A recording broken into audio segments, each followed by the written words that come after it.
Hey, fourth graders, it's Monday, April 27th. It's tie day. You can tell it's Monday. I'm wearing a tie. My bad, on Friday I forgot to put a stuffed animal in the background, so I made up for it by putting a giant one behind me today. That's not a real dog. It is just a giant life-size Sven that is hanging out behind me. So let's get started with our things for today.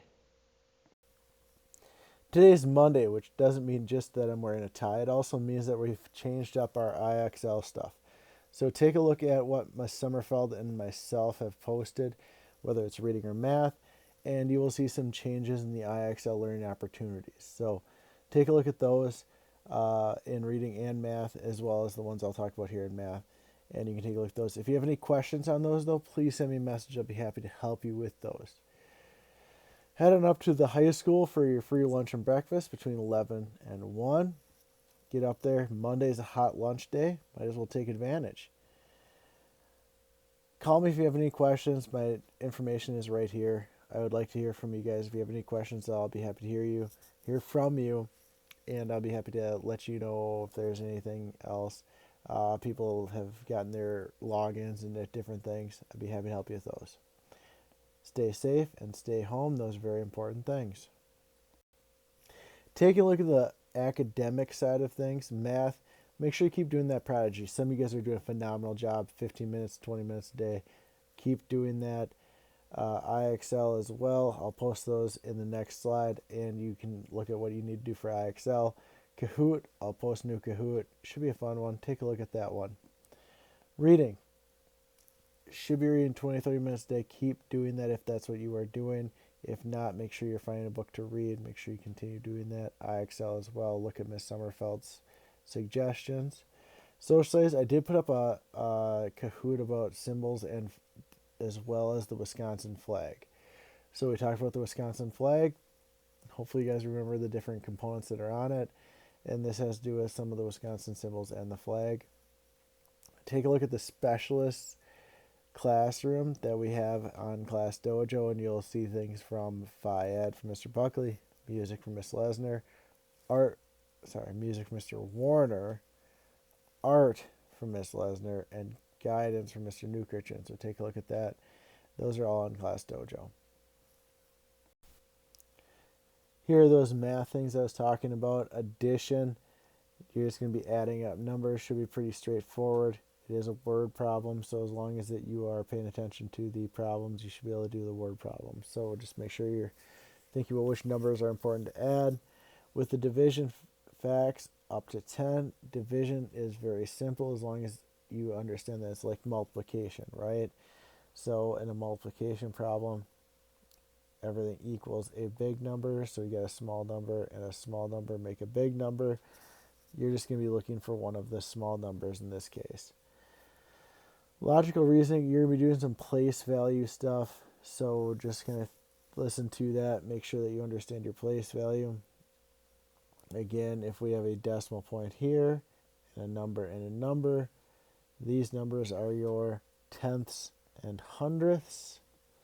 And if we go to the other direction, this is your ones, tens, hundreds, thousands, 10,000s, and it keeps you into 100,000s and millions. So just remember those. As long as you're doing that, you'll be just fine for that. The patterns and sequence one I think will be fun. You're just looking at a pattern and trying to figure out, is it a triangle next or what is it? I think that one will be kind of fun for you guys. And then using inches on a ruler. A little bit tricky, but I think you guys will be all right. The City of Ember is our story that we're doing for a read aloud. And I hope you guys are enjoying this thoroughly. I think it's a fun story. It's a mystery. It's science fiction. It's all of these different things wrapped into one. And we've got Lina, we've got Dune, and they're trying to figure out how to save this city that's kind of trapped underground and not really advancing in any way. We've got our map. They've got this underground river here. We've got Lina's house. We've got Dune's house. I talked yesterday about how there was Looper's shop here. We talked a lot about Looper. The supply depot is over here. Here's the pipe works. and all of those things that have come into play a little bit more. City Hall is right in the center of the city. That's where the prison room is and all this stuff. So we'll kind of keep going from there. Here is that letter that Lina found, right? Here's the directions, and she's piecing together some of this. We're going to piece together more of it today. Our chapter today is chapter 14, The Way Out. You'd assume it's the way out of Ember, but we'll read and we'll find out more about this as we go. The next day was the song rehearsal day. Everyone was let off of work at 12 o'clock to practice the singing. It was a slow morning for messages. Lina had a lot of time to sit at her station in Garden Square to think. She put her elbow on her knees, rested her chin on her hands, and stared down at the pavement in front of the bench, which was worn smooth by many feet that had passed by there. She thought about the mayor, down in his room full of plunder, gorging on peaches and asparagus and wrapped in his huge body in elegant new clothes. She thought of his great sack of light bulbs that shook her head in bewilderment. What was he thinking? If he still had light bulbs when everyone else in Ember had run out, would he enjoy sitting in a lit room while the rest of the city drowned in darkness? And when the power finally ran out for good, all of his light bulbs would be useless. Possessions couldn't save him. How could he have forgotten that? He must be thinking the same way as Looper. Everything was hopeless anyhow, so he might as well live up while he could. She leaned back against the bench, stretched her legs out, and took a long breath. Very soon the guards would storm the secret room and seize the mayor and his stuff as he sat stuffing himself on stolen goodies. Maybe they already had. Maybe today the stunning news would come. Mayor arrested, stealing from the citizens. Maybe they'd announce it at the singing so everyone could hear it. No one came with any messages to be delivered, so after a while Lina left her station and found a step to sit on in an alley off Callow Street. She pulled back her hair and braided it to keep it from sliding around. Then she took from her pocket the copy of the instructions she'd made after she sent the note to the mayor. She unfolded it and began to study it.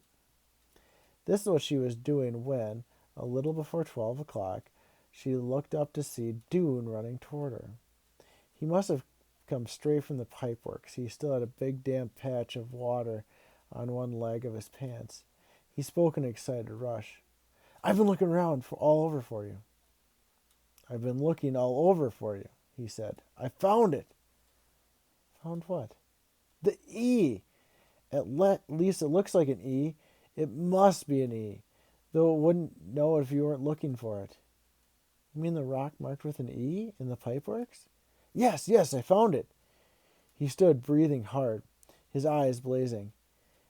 "I'd seen it before, but I didn't think it was an E then, just a squiggle that looked like writing. They're all over on these rocks that look like they're covered with writing." "Which rocks? Where is it?" Lina was on her feet now, bouncing with excitement. "Down at the west end of the river, near where it goes into the great hole in the pipeworks wall." He paused, trying to catch his breath. "And listen," he said. "We could go there now." "Right now?" "Yes, because of rehearsals. Everyone will be going home, so the pipeworks will be closed and empty." "But if it's closed, how will we get in?" Grinning, Dune produced a large key from his pocket. "I ducked into the office on my way out and borrowed the spare key," he said. "Lister, he's in the pipeworks director. He was in the bathroom practicing and singing. He won't miss the key today. And tomorrow, everyone will be off work." He did an impatient shuffle. "So come on," he said. The town clock struck the first of its 12 noontime booms. Lina stuffed her copy of the instructions back into her pocket. "Let's go." The pipeworks was empty and silent. Lina and Doon went up the hallway past the rows of boots and slickers hanging on their hooks. They didn't take any of these for themselves. This was not a pipeworks tunnel that they were about to enter. They were sure it wouldn't be dripping with water or lined with spurting pipes.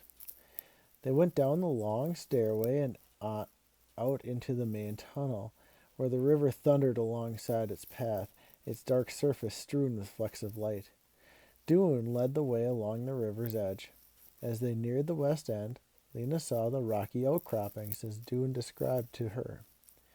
They were strange, bulging shapes, creased with lines and like the faces of the very old. Not far beyond, Lina could see the place where the river disappeared into the great hole in the pipeworks wall. Doon knelt down beside a clump of stones. He ran a finger over their convoluted surface. "Look here," he said. Lina stooped down and peered deeply into the carved lines. It was hard to see the E at first, because it was surrounded by such tangled of other lines, and because she was expecting to see an E drawn with straight strokes. But once she saw it, the E drawn with curving lines, a script E, she was sure that it had been carved on purpose. It was centered on the stone, and its lines were deep and even. "So from here we should look down the river," said Doon. "That's what the instructions said, down the river bank to the ledge." He lay on his stomach next to the rock and inched forward until his head hung over the edge of the path. Lina watched him anxiously. His elbows stuck down on either side of him, and his head bent down. He was nearly invisible. They stayed that way for long seconds. Then he shouted, "Yes, I see something!" And he scrambled to his feet. Feet again. "You do it," he said. "Look at the riverbank right below us." Lina did as he had. She lay down and pulled herself forward until she was over the edge. 8 feet or so below her, she saw the black water churning by. She tucked her chin and looked at the river bank. It was sheer rock wall, straight up and down, slick with spray. And at first, that was all she saw. But she kept looking, and before long she could make out a short iron bars bolted to the bank, one below the next, almost directly below her. They were like rungs of a ladder. They were a ladder, she realized. The bars provided a way to climb down the river bank. Not a very appealing way. The bars looked slippery, and the water below looked terribly fast. But because of the dimness and the flying spray, she could actually see if there was a ledge at the bottom or not.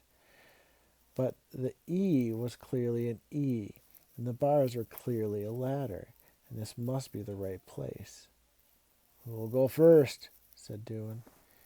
"You can," Lina said, getting to her feet and stepping away. "All right." Doon turned as though to go back to the river, and he eased himself carefully over the rocks, feeling for the first rung with his foot. Lina watched as he sank out of sight, little by little. After a few moments, his voice called up from below, "I'm down. Now you come." Lina inched backward, just as Doon had, letting one foot dangle over the edge lower and lower until she touched the first rung of the ladder. She shifted her weight to the foot, clinging with her cold fingers on the ridge of the rock, and lowered herself slowly until she was standing on the rung with both feet. Her heart was beating so hard she was afraid it would shake her fingers loosened from their grip. Now she had to move downward. She felt for the next rung with her foot, found it, and let herself down. It would have been easy if it hadn't been for the river waiting below to swallow her. "You're almost here," called Doon. His voice came from right below her. "There's a ledge. One more rung and you'll feel it." She did feel it, solid beneath her foot. For a second she stood there, clutching only the ladder. The surging water only inches below her now. Don't think about it, she told herself. She moved sideways, 2 steps to stand next to Dune, and there in front of them was a rectangular space carved out of the river wall, rather like an entry hall to the building. It was perhaps 8 feet wide and 8 feet high, and it would have been invisible from anywhere else in the pipeworks. You had to have climbed down the riverbank to see it. They stepped into this entry hall and walked a few steps, enough light to see that it came from the tunnel behind them. Lina stopped. "There's a door," she said. "What?" said Dune. The water roared so loudly they had to shout to be heard. "The door!" Lina yelled happily. "Yes!" Dune yelled back. "I see it!" And at the end of the passage was a wide, solid-looking door. It was dull gray, mottled in greenish and brownish blotches, and it looked like mildew. Lina put her palms against it. It was metal, and it felt cold. The door had a metal handle, and just below the handle was a keyhole. Lina reached into her pocket and her pants for a copy of the instructions. She unfolded it, and Dune looked over her shoulder. Together they squinted at the paper in the dim light from the main tunnel. This is the part right here," she said, pointing. So number 3. Addle down Iver ink to edge F8 low. Axe to the find the door but behind small pan, keep right, ember, open key. Lina ran her finger along line number 3.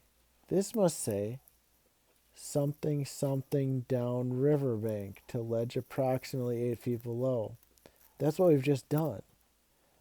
Then 4 is something about backs of the water, find door, something. And then key behind. That must be the key behind. And that there's a small steel pan. Do you see a small steel pan? Dune was still studying the paper. It says right. We should look to the right of the door. And quite easily they found it. It wasn't a pan at all. It was a small square of steel embedded in the wall. "A steel panel," said Lina as she ran her fingers across and felt a dent on one side. When she pressed there, the panel sprang open easily and silently, as if it were glad to have been finally found. Inside, a silver key was hanging on the hook. Lina reached for it and drew her hand back. "Shall I do it?" she said, "or shall you?" "You do it," said Dune. So she took the key from its hook and put it in the keyhole. She turned it and felt it click. She grasped the door handle and pushed, but nothing happened. She pushed harder. "It won't budge," she said. "Maybe it opens outward," said Dune. Lina pulled. The door still didn't move. "It has to open," she said. "We unlocked it." She pulled and she pushed and she hauled the handle, and the door moved, not inward or outward, but sideways. "Oh, this is how it goes," she cried. She pulled the handle to the left, and with a deep rasping sound, the door slid away into a slot into the wall. Behind was a space of utter darkness. They stared. Lina had expected to see something when the door opened. She had thought that there would be light beyond it, or a path or a road. "Shall we go in?" said Lina. Dune nodded. Lina stepped across the threshold. The air was dank, stuffy smell. She turned to the right and she put her hand against the wall. It was smooth and flat. The floor, too, was smooth. "There must be a light switch," she said. She patted the wall against the door, and from the floor to as high as she could reach, but found nothing. Dune turned left and felt nothing on the other side, with the same result. "Nothing," he said. Very slowly, keeping a hand against the wall and tapping the floor cautiously with their feet, before every step, Dune and Lina made their way in opposite directions. Each of them soon came to a corner and turned again. Now they were going deeper through into the dark. They both had the same thought. Is this the way out of Ember? A long, dark tunnel? Must we go a mile after mile in absolute darkness? But suddenly Lina gave a yelp of surprise. Something's here on the floor, she said. Her foot banged against a hard object. She knelt down and touched it cautiously with her hands. It was a metal cube about a foot square.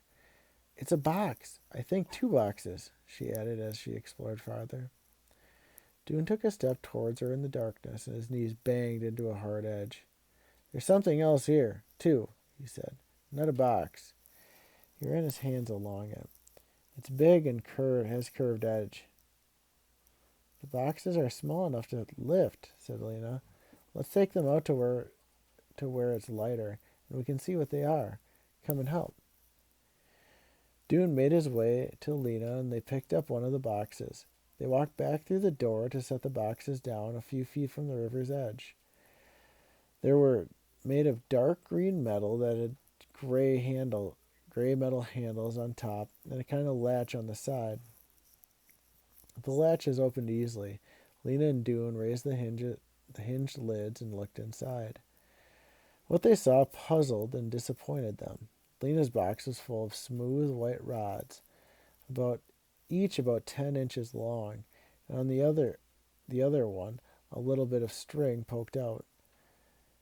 In Dune's box were dozens of small packets wrapped in slippery material. He opened one and found a lot of short wooden sticks, each with a blue blob on the end. The boxes had a label on the inside of the lid. The label on Lina's box said candles. The label on Dune's said matches. And the other was a white, inch-wide strip of some kind of rough, pebbly material. What does candles mean? Lina said, puzzled. She took one of the white rods. It felt slick, almost greasy. And what does matches mean? Said Dune. Matches what? He took one of the small sticks from his packet. The blue stuff at the end was not wood. Could it be something to write with, like a pencil? Maybe it writes blue. But what's the point of the whole box under the tiny pencils? Said Lina. I don't understand. Dune frowned at the little blue-tipped stick. I don't see what else it could be, he said finally. I'll try writing something with it. On what? Dune looked around him. The floor was too damp in the spray of the river to write on. I could try to write it on the instructions, he said. Lina handed them to him. Carefully, he rubbed the blue end of the stick along the edge of the paper. It didn't leave a mark. He rubbed along his arm. No mark there either. Try this white stuff, Lina said, pointing to the white strip at the inside lid of the box. He scraped the blue tip across the rough surface. Instantly, the end of the stick burst into flame. Dune cried out and flung the stick away. It landed on the floor a few feet off, where it burned brightly for a moment and then sputtered out. They stared at each other, their mouths open in astonishment.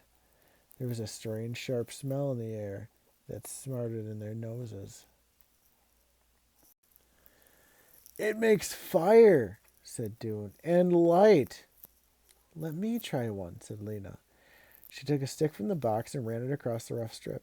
It blazed up fiercely, but she managed to hold on to it for a moment. Then she felt the heat on her fingers and let go. The flaming stick dropped over the ledge and into the river. Fire sticks, said Dune. Are they what saves Ember? I don't see how they could be, said Lina. They're so small. But if they go too fast, she shivered. This was not turning out the way she'd thought it would. She held up one of the white things. Anyway, what are these for? Dune shook his head in bewilderment. Maybe a candle is a sort of handle, he said. Maybe you can tie the stick on the end of the string, and then you can hold it longer while it burns. It would still go out fast, said Lina. Yes, said Dune, but it's all we can think of. Let's try it. With a great deal of effort, they looped the string of the rod around one of the sticks. Lina held the rod while Dune scraped the blue tip of the flame. They watched the stick flare brightly, making shadows jump up behind them. The wood turned black, and the charred fire stick crumbled and dropped into the ground. But then the light didn't go out. The string itself had caught fire, and as they watched, the sputtered and smoked, and it burned steadily, filling the little room with a warm glow. It's a movable light, said Dune in awe. All Lina's excitement flooded back. And now, she said, we can go back into the room and see what's there. They went back into the passage to the doorway and stepped inside. Lina held a movable light at her arm's length before her. In its flickering glow, they saw something made of silvery metal. They walked slowly around, examining it. It was long and low, filling up the center of the room. One end of it came to a point, the other end flat. Across the open middle stretched 2 metal strips. 4 stout ropes were attached to the inside, at one at the end of each side. And on the floor of the things that were 2 poles, each flattened to one end. Look, said Lina. There's a word on its side. And they squatted down and pointed at the end and held the flame near the word. It said in square black letters, boat. Boat, repeated Dune. What does that mean? I don't know, said Lina. And here's another word on the poles. Paddles. The only paddle I know is the one Miss Polster uses on kids who misbehave in school. Once again, she took her copy of the instructions out from her pocket and consulted it. Holding it up to the light of the flame, look, she said, right here. Oat must be boat. Boat, stocked with back. And so the next part must be stocked with necessary equipment, said Dune. And that must be what's in the boxes. Then there's this. Lina ran her finger up along the next line. And see? USPA clicks assist over wrap. This word must be ropes, she said. Then lower. And then, would this word be downstairs? Maybe it says head downstairs. That doesn't make sense, said Dune. There aren't any stairs except the ones that go up. He frowned at the word, then he took a short, sharp breath. Downstream, he said. The word must be downstream. It must say something like, use the ropes to lower the boat and head downstream. He looked up at Lina and spoke in a voice full of wonder. The boat goes in the water. It's something to ride in. They stared at each other in the flickering light, realizing at that moment there was no tunnel leading out of Ember. The way out was the river. To leave Ember, they must go on the river. And so the next chapter is chapter 15, A Desperate Run. We'll find out what that means. Here's our state seal of the great state of Wisconsin.